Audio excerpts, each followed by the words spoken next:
नमस्कार दोस्तों, I welcome in vision लोक। आज का हमारा टॉपिक है डेटा कम्युनिकेशन। तो हम कंप्यूटर नेटवर्क में देख रहे हैं कि डेटा कम्युनिकेट कैसे होता है, डेटा कम्युनिकेशन क्या है। वीडियो को लाइक कीजिएगा, चैनल को सब्सक्राइब कीजिएगा। हम स्टार्ट करते हैं डेटा कम्युनिकेशन। तो डेटा कम्युनिकेशन डेटा को कम्युनिकेट करने के लिए, जैसे हम आपस में कम्युनिकेशन करते हैं, जैसे दो पर्सन आपस में कम्युनिकेट कर सकते हैं, पर्सन ए वन और पर्सन टू। पर्सन वन ने कुछ कहा, पर्सन टू ने कुछ सुना। ठीक है, वो अपने मुंह से बोल रहा है, दूसरा अपने कानों से सुन रहा है। तो उसका रिप्लाई देना होगा तो वो अपने मुँह से बोलेगा और वो अपने कानों से सुनेगा। That is the communication. अब कम्युनिकेशन के अलग-अलग मीडियम होते हैं। जैसे एक पर्सन दूसरे पर्सन से कुछ कहेगा, तब उसका क्या मीडियम होगा? कोई लैंग्वेज होगी, कोई बोलने का तरीका होगा, कोई टॉपिक होगा, ठीक है? इसी टाइप से हम देखते हैं, यही हमारा data communication in term of digital devices. यहाँ पर हम बात करते हैं, यहाँ पर जो हमने बात करी पर्सन 1 और पर्सन 2 के टर्म में जो बात करी, हमने बात करी कि अपने थॉट, अपने थिंकिंग, अपना कोई ऑर्डर है, किसी भी हम इस चीज़ को बात कर सकते हैं, उसको एक-दूसरे तक पहुँचाने के लिए। तो यही हमारा होता है डेटा कम्युनिकेशन, मतलब एक्सचेंज ऑफ डेटा। अब एक्सचेंज किस-किस के बीच में होगा? ये होगा हमारा डिजिटल डिवाइसेस या नोड्स जिसको बोलते हैं। तो उनके जैसे डिजिटल डिवाइसेस, हमारे पास 2 डिजिटल डिवाइसेस हैं। मतलब हमारे पास एक मोबाइल है और एक दूसरा मोबाइल। तो हमने इसको मैसेज ट्रांसमिट किया या हमने इसको कॉल की, जैसे भी किया। ठीक है, मान लो मैसेज हमने इसको ट्रांसमिट किया है एक मोबाइल से दूसरे मोबाइल पर।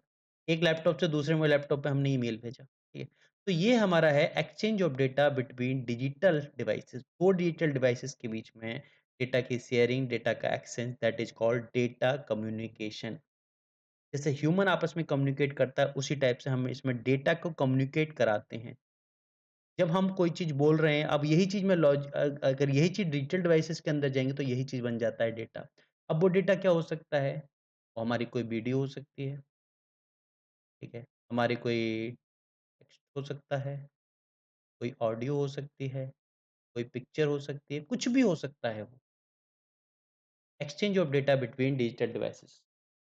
अब डिजिटल डिवाइसेज़ के अंदर जब हम बात कर रहे हैं, तो हमारे पास आती हैं कि इसके अलग-अलग कंपोनेंट होते हैं। डेटा कम्युनिकेशन होगा, उसके ऊपर डिपेंड करते हैं, मेनली हमारे 5 कंपोनेंट होते हैं। पहला होता है सेंडर। सेंडर मतलब कि एक पर्सन या एक डिवाइस जो डेटा को सेंड कर रही है, दैट इज़ कॉल्ड सेंडर। तो ये हमारी सेंडर हो गई है।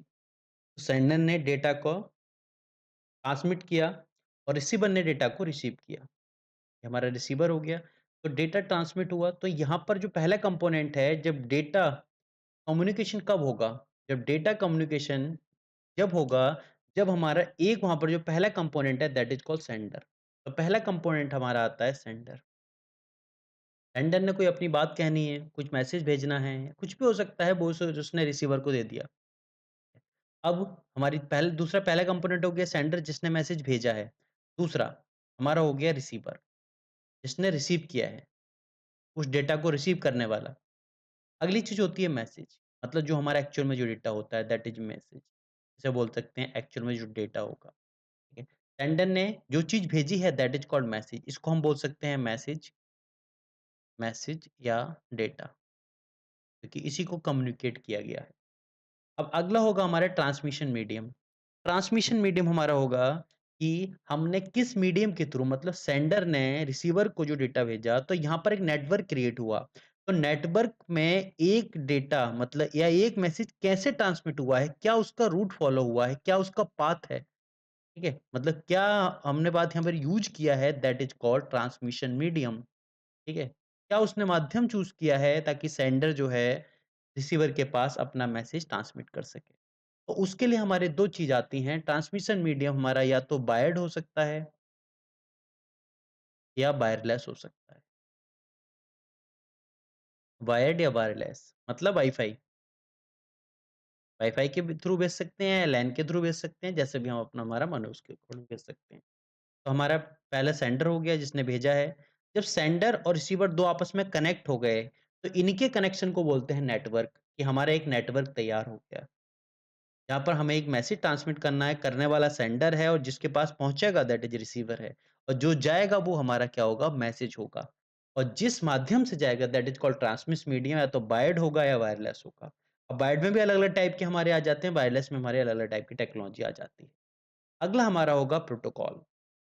प्रोटोकॉल मतलब होता है कि सेट ऑफ रूल, ठीक है? इसको हम बोलते हैं कि सेट ऑफ रूल। अब जिन रूल के अकॉर्डिंग हमको कोई मैसेज ट्रांसमिट करना है, सेट रूल क्या है? डेटा कम्युनिकेशन को गवर्न करने के लिए कुछ रूल बनाए गए हैं। जैसे हमने किसी को बोला, हमने एक पर्सन ने जैसे यहाँ पर बताया, एक पर्सन ने किसी को बोला, एक पर्सन जब बोल रहा है, तो उसके बोलने का कोई स्टैंडर्ड होगा अपना, वो किस लैंग्वेज में बोल रहा है, ठीक है? उसने क्या सेंटेंस यूज़ किया है, तो ये सब हमारा होता है प्रोटोकॉल, ठीक है? उसने जो भी उसका प्रोटोकॉल फॉलो किया है। इसमें अलग-अलग टाइप के प्रोटोकॉल आते हैं, जैसे हमारा आईपी इंटरनेट प्रोटोकॉल वगैरह हो गया, इनको हम बाद में देखेंगे, टीपीआई ट्रांसमिशन प्रोटोकॉल वगैरह हो गया। ये हमारे अलग-अलग प्रोटोकॉल होते हैं, मतलब ये सेट ऑफ रूल होते हैं कि जिनके थ्रू हमारा जैसे हमारा क्या हो गया रूल 1 हो गया, रूल 1, रूल 2। अब इसी को डिकोड करने के लिए इसका रूल 1, रूल 2 होंगे, इनके अपने फिक्स स्टैंडर्ड होते हैं। यही स्टैंडर्ड हमारे बोले जाते हैं दैट इज़ प्रोटोकॉल। अब जब डेटा हमारा कम्युनिकेट हो रहा है, तो डेटा कम्युनिकेशन में हमारा क्या हो रहा है? बिट एक्सचेंज हो रहा है। अब इसमें क्या हो रहा है? कोई फाइल की शेयरिंग हो सकती है, ठीक है? अब फाइल की जब शेयरिंग होगी तो उसमें जो एक सेंडर है, एक रिसीवर है। अब ये भी तो हो सकता है सेंडर ने जो पर्टिकुलर मैसेज देखा है उससे यही रिसीवर मतलब पर्टिकुलर रिसीवर रिसीव कर सकता है। अगर किसी और रिसीवर के पास पहुँच गया वो उसको रिसीव नहीं कर सकता।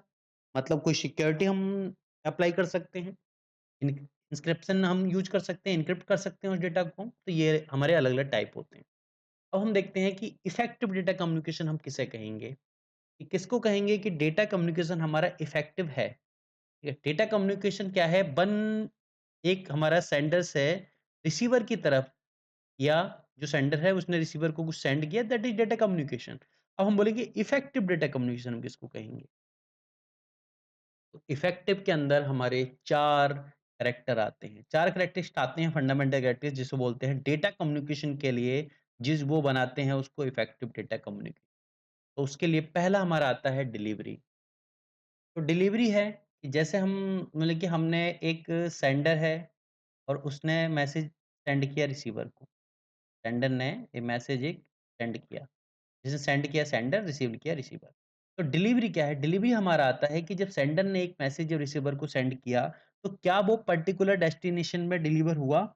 या पर्टिकुलर लोकेशन पर डिलीवर हुआ? तो हम इसको बोलते हैं डिलीवरी का मतलब हम बोलते हैं करेक्ट डेस्टिनेशन, ठीक है? इसको हम बोलते हैं करेक्ट डेस्टिनेशन। तो करेक्ट डेस्टिनेशन पे हमारा डेटा पहुँचा या नहीं पहुँचा, ठीक? Correct destination. कि जैसे हमने किसी एस ने रिसीवर को भेजा था, किसी दूसरे रिसीवर के पास पहुँच गया, जैसे हम कॉल लगाते हैं, हमारी गलत कॉल लग जाती है। तो एक्चुअल में वो डिलीवरी सही है या नहीं, उस चीज़ को देखते हैं। अगला हमारा आता है एक्यूरेसी। एक्यूरेसी हमारे आती है कि मस्ट डिलीवर। अब वो डिलीवर जो हो रहा है, कैसे डिलीवर हो रहा है कि जो चीज़ हमने बोली है, वही चीज़ डिलीवर होनी चाहिए, ठीक है? जो चीज़ हमने बोली है, वही चीज़ डिलीवर होनी चाहिए मतलब क्या इसको हम बोलेंगे कि डेटा जो डिलीवर हुआ है हमारा या जो मैसेज हमारा डिलीवर हुआ है, वो हुआ है विदाउट एरर। बिना एरर के जो है डेटा हमारा डिलीवर हुआ है, दैट इज़ कॉल्ड एक्यूरेसी। तो जितनी अच्छी एक्यूरेसी मेंटेन करेंगे मतलब जो हम कहना चाहते हैं, वही चीज़ उसके पास पहुँचेगी, ठीक है? ऐसा नहीं कि उसका कुछ अलग मतलब निकल जाए, ठीक है? इस चीज़ को हम बोल सकते हैं। तो जैसे कि एग्ज़ाम्पल लेते हैं हम, जैसे एक्यूरेसी जैसे हमारे पास एक सेंटेंस हमने देख लिया कि हिंदी में मैं सेंटेंस बता देता हूँ मैं। जैसे एक सेंटेंस है रुको मत जाने दो। अब इसको अगर एक्यूरेसी की बात करूँ तो अगर हमने इसको किसी चीज़ को बोला है, किसी को सेंड किया है, तो मान लो कि हमें कॉमा यहाँ पर यूज़ करना है। इसका मतलब क्या हो गया रुको मत जाने दो या रोको, इस चीज़ को हम रोको भी बोल सकते हैं। थोड़ा-सा क्योंकि हमारा हो गया रोको मत जाने दो। अगर हम इस चीज़ की बात करें कि मान लो कि इसमें कोई एरर आ गई मतलब ये कॉमा यहाँ की जगह यहाँ पर यूज़ हो गया। तो क्या सेंटेंस चेंज हो गया रोको मत जाने दो। मतलब सेंटेंस जो है जस्ट अपोजिट हो जा रहा है थोड़ी-सी एक्यूरेसी की वजह से। तो ये है कि कम्युनिकेशन हमारा उस टाइप का हमें होना चाहिए जिसके अंदर कोई भी एरर नहीं हो, ठीक है? क्योंकि एरर की वजह से पूरा मीनिंग, पूरा हमारा मोटो चेंज हो सकता है। अगली चीज़ आती है हमारी टाइमलीनेस। तो टाइमलीनेस हमारी आती है कि जैसे कि एक डेटा जब हमने ट्रांसमिट किया है तो वो करेक्ट टाइम पर डिलीवर हुआ है, ठीक है? हमने पहले डेस्टिनेशन की बात की थी, हम यहाँ पे टाइम की बात कर रहे हैं, ठीक है? कि सही जगह पहुँचा है, सही मैसेज पहुँचा है, ठीक है? तो यहाँ पर हमारी आती है कि सही जगह, ठीक है?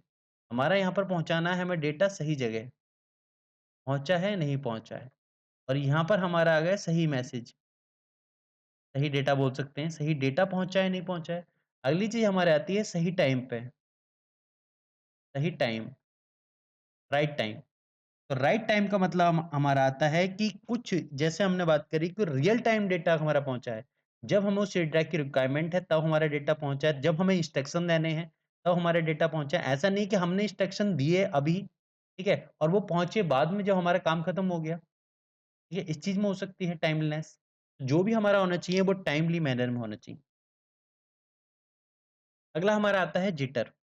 तो जिटर हमारा यूज़ होता है कि जैसे कोई भी डेटा हम ट्रांसमिट कर रहे हैं, मतलब कोई भी हमारा डेटा ट्रांसफर हो रहा है, तो वो सिग्नल की फॉर्म में ट्रांसमिट होगा। तो सिग्नल से पहले हमारे क्या बनते हैं, वो अलग-अलग पैकेट बनते हैं, ठीक है? मतलब डेटा हमारे छोटे-छोटे पैकेट में डिवाइड होता है, ठीक है? पैकेट में डिवाइड होता है और छोटे-छोटे पैकेट में डिवाइड होने के बाद में वो डेटा जैसे हमें बताइए कि 0 और 1 की फॉर्म में अधिकतर ये चलता है हमारा। तो इस टाइप से कि पैकेट में डिवाइड होता है और वो पैकेट का ट्रांसमिशन होता है सेंडर से रिसीवर की तरफ। अगर ऐसा ना हो कि जो पैकेट हमने एक सीरीज़ बनाई है, ठीक है? अब उसमें ऐसा ना हो कि कोई भी हमने सीरीज़ बनाई है तो उसमें उसमें के अंदर मिसमैच आ जाए।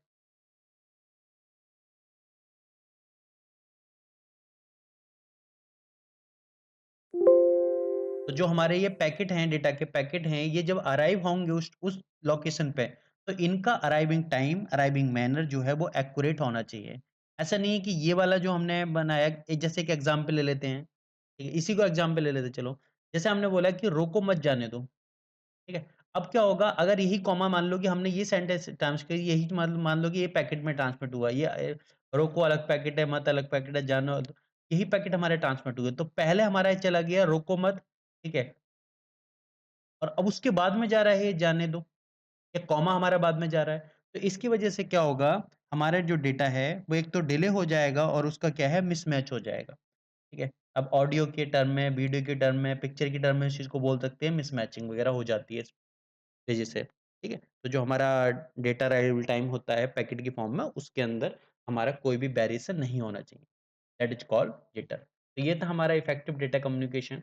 ठीक है, ऐसे 4 हमारे कंपोनेंट हमने बता दिए कि कौन-कौन से इफेक्टिव डेटा कम्युनिकेशन हमारे बोले जाएँगे, कब हमारा इफेक्टिव डेटा कम्युनिकेशन होगा। Thank you everyone.